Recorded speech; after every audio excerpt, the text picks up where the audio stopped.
بسم الله الرحمن الرحيم والمرسلات عرفا فالعاصفات أصفا والناشرات نشرا فالفارقات فرقا فالملقيات ذكرا عذرا أو نذرا إنما توعدون لواقع فإذا النجوم طمست وإذا السماء فرجت وإذا الجبال نصفت وإذا الرسل أقتت لأي يوم أجلت ليوم الفصل وما أدراك ما يوم الفصل ويل يومئذ للمكذبين ألم نهلك الأولين ثم نتبعهم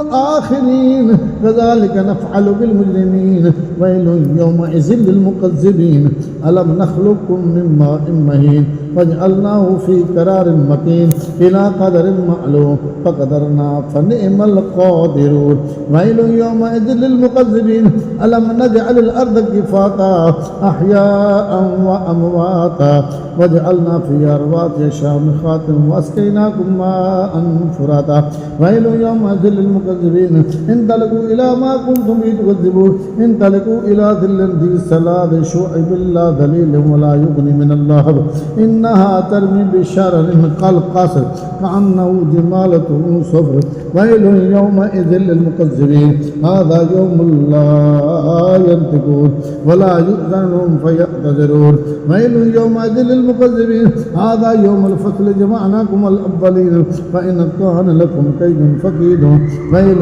يومئذ للمكذبين إن المتقين في ظلال وعيون وفواكه مما